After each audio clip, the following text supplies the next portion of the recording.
Have you ever considered what truly beats at the core of your existence? Not just the physical organ, but the very essence of your vitality, your spirit. Many of you believe that reaching a certain age, crossing that threshold of 60 years, brings with it an inevitable decline, a destined weakening of this central engine. But what if I told you that much of what we perceive as fate is, in fact, a consequence, a subtle, often unconscious result of habits we've cultivated over decades? What if the real danger isn't time itself, but the silent companions we allow to reside within our daily rhythms? If you truly wish to understand the power you still hold over your own well-being, if you seek to uncover the profound truths that can redefine your later years, you must stay with me. The final insight I will share is not merely information. It is a key that unlocks a different path, a path to reclaiming your strength. Don't let this understanding slip away. Silent stress. We often speak of stress as an external force, something that assaults us from the outside. Deadlines, demands, the relentless pace of the modern world. But for many who have crossed the threshold of 60, the most insidious stress is not external.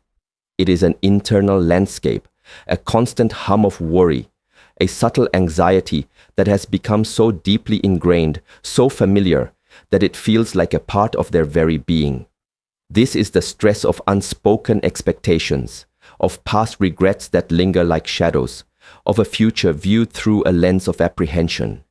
It's the quiet pressure of feeling overlooked, of grappling with the changes in the world around them, or the perceived loss of their own former capacities.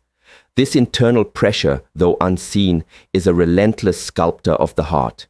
It constricts, it tightens, it forces this magnificent muscle to work harder, perpetually pushing against an invisible resistance.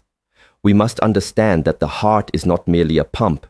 It is an organ of profound sensitivity, an echo chamber for our deepest emotional states.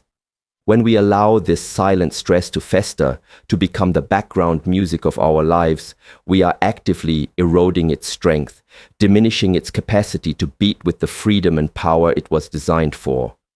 We mistake this internal turmoil for normal aging, when in fact it is a habit of response, a habit of perception. The path to a strong heart at any age begins with acknowledging these internal landscapes and learning to cultivate an inner stillness, a profound calm that transcends the superficial chaos. Stillness lost. In our modern existence, particularly as we age, there's a peculiar phenomenon, the pursuit of constant activity, yet a profound loss of true stillness. We fill our days with tasks, with distractions, with the well-intentioned but often overwhelming advice to stay busy or remain active. And while physical movement is undoubtedly vital, I speak not just of the body, but of the mind and the spirit. We become habituated to a relentless mental chatter, a constant processing of information, a perpetual engagement with the external world. There is an aversion to quiet, to solitude, to the spaces between the moments. This loss of stillness is a grave disservice to the heart.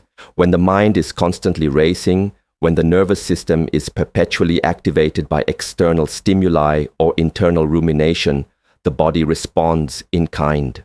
The heart does not receive the necessary periods of deep rest, of true regeneration. It is like an engine running at a higher RPM than necessary, day in and day out, year after year. This isn't merely about taking a break, it's about cultivating a deliberate practice of being, of allowing the internal systems to settle, to find their natural rhythm.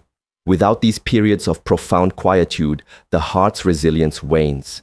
It becomes fatigued, less adaptable, more susceptible to the cumulative wear and tear that modern life imposes. Reclaiming stillness is not about doing nothing. It's about doing something profoundly important for your entire being, allowing your heart to breathe, to reset, to find its enduring strength. Rhythm disrupted. Life at its essence is rhythm. The rising and setting of the sun, the ebb and flow of tides, the very pulse of our breath, all are governed by profound natural cadences. Yet many of us, especially as we advance in years, fall into habits that profoundly disrupt our natural inherent rhythm. We eat at erratic times, often driven by convenience or fleeting desire rather than genuine hunger or the body's digestive clock. We sleep not when the body signals its need for rest, but when circumstances allow or when the mind finally surrenders to exhaustion. We engage in bursts of activity followed by prolonged periods of sedentary living, failing to find a harmonious balance. This fragmentation of natural rhythms sends mixed signals throughout the entire physiological system. The heart, which thrives on consistency and predictability, is constantly adapting, constantly compensating for these erratic patterns. Its delicate internal clock, which regulates everything from blood pressure to hormone release, becomes desynchronized. It's akin to a conductor trying to lead an orchestra where each musician plays at their own tempo. The result is disharmony, strain, and ultimately a weakening of the entire ensemble. Reclaiming a conscious, deliberate rhythm in our daily lives, consistent sleep patterns, mindful eating, balanced activity is not a rigid discipline. It is an act of profound self-respect and a fundamental way to support the heart's enduring vitality. It is about aligning ourselves once more with the natural flow of existence. Nourishment neglected. When we speak of nourishment, most people immediately think of food. And while what we consume is undeniably critical, the neglect I speak of extends far beyond the plate. It is the neglect of genuine, deep nourishment for the entire being. For many, as they age, food becomes a habit, a comfort, or simply a necessity, rather than a conscious choice to fuel and fortify the body. They consume substances that are devoid of true life force, processed imitations that merely fill a void but offer little in the way of vital energy. This fundamental disregard for the body's deepest needs in terms of sustenance leaves the heart working with diminished resources. It is forced to labor with a lack of essential building blocks, like an artisan trying to create a masterpiece with inferior materials. But beyond physical food, there is the nourishment of the mind, the quality of our thoughts, the information we consume, the conversations we engage in. And there is the nourishment of the spirit, the pursuit of meaning, the connection to something larger than oneself, the moments of profound gratitude and joy. When we neglect these broader forms of nourishment, the heart, which is intimately connected to all aspects of our being, suffers. It feels the emptiness, the lack of vitality. To truly support the heart, we must cultivate a holistic approach to nourishment, understanding that every choice we make, every thought we entertain, every interaction we engage in either strengthens or diminishes its magnificent capacity. Breath forgotten. Perhaps the most profound and often overlooked habit that damages the heart, especially as we age, is the forgetting of the breath. We breathe, of course. It is an involuntary function, a testament to the body's inherent wisdom. But how do we breathe? For many, the breath becomes shallow, confined to the upper chest, an unconscious mechanical process driven by habit and stress. We fail to engage the full capacity of our lungs, to draw breath deep into the abdomen, to truly oxygenate every cell and calm every nerve. This shallow, hurried breathing starves the heart, not just of oxygen, but of the rhythmic, gentle massage and stimulation it receives from a full, diaphragmatic breath.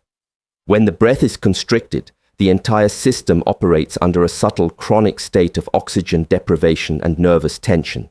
The heart races, blood pressure elevates, and the natural flow of vital energy is impeded. We mistakenly believe that this is simply how we breathe, rather than recognizing it as a deeply ingrained habit that can be consciously reshaped. Reclaiming the breath, learning to breathe deeply, slowly, and consciously, is not merely an exercise. It is an act of profound self-mastery. It is the most immediate and powerful way to bring peace to the mind, stillness to the nervous system, and vibrant, life-giving energy directly to the heart. It is the simplest, yet most profound path to restoring its natural power and resilience at any age. Inner stillness. So, what have we truly discovered here? It is not merely the passage of time that diminishes the heart after 60, it is the accumulation of these subtle, often invisible habits, the silent stress that becomes an internal landscape, the profound loss of true stillness amidst constant activity, the disruption of our natural rhythms, the neglect of holistic nourishment, and the forgetting of the conscious full breath. These are not insurmountable obstacles. They are invitations to awaken, an invitation to reclaim ownership over our internal world, to cultivate peace, to align with the profound wisdom of our own being. The power is not outside of you, it resides within. The choice to observe, to adjust, to embrace a different way of being.